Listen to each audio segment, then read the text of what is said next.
శ్రీకాకుళం జిల్లా కాశీబుగ్గ వెంకటేశ్వర స్వామి ఆలయంలో చోరీ జరిగింది.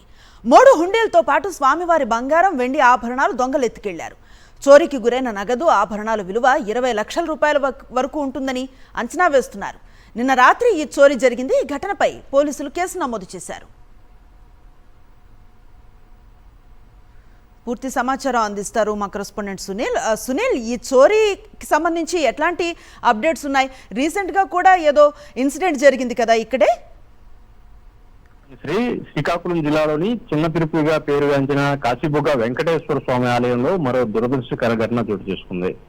అయితే వెంకటేశ్వర స్వామి ఆలయంలోని నిన్న రాత్రి కొంతమంది దుండగులు చొరబడి చోరీకి పాల్పడ్డారు. ఈ చోరీలో ఆలయానికి సంబంధించి 3 హుండీలతో పాటు వెంకటేశ్వర స్వామి వెండి, బంగారు ఆభరణాలు కూడా చోరీకి గురయ్యాయి.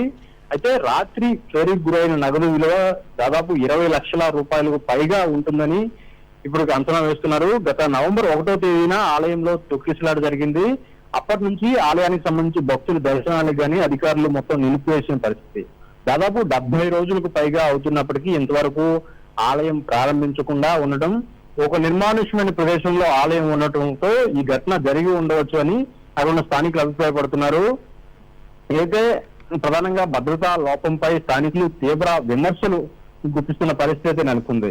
ఇంకా దేవాలయంలో ఇలాంటి ఘటనలు జరగకుండా చూడాల్సిన బాధ్యత పోలీసులది, అక్కడ ఉన్న అధికార యంత్రాంగానికి ఉందని, కానీ కేవలం పోలీసుల నిర్లక్ష్యం వల్ల ఇక్కడ ఈ ఆలయంలో మరోసారి ఈ చోరీ జరిగిన ఘటన చోటు చేసుకుందని కూడా స్థానికులు అభిప్రాయం వ్యక్తం చేస్తున్నారు. ఆలయంలో జరిగిన చోరీపై ఇప్పటికే ఆలయ ధర్మకర్త హరిముకుల్ పండ పోలీసులకు ఫిర్యాదు చేశారు. అయితే పోలీసులకు ఫిర్యాదు స్వీకరించిన పోలీసులు డిఎస్పీ ఆధ్వర్యంలో ఆ ఘటనా స్థలానికి చేరుకుని అయితే దర్యాప్తు చేస్తున్నారు. ఇంకా ఎంత బంగారం పోయింది, ఎంత వెండి ఆభరణాలు పోయాయి, ఏదైతే దొంగలించిన నగదు ఎంత ఉన్నదని మాత్రం ఇంకా అధికారికంగా ప్రకటన రావాల్సి ఉంది. పోలీసులు కూడా ఇంకా దర్యాప్తు చేస్తున్న పరిస్థితి నెలకొంది. Anusri. Right, thank you Sunil.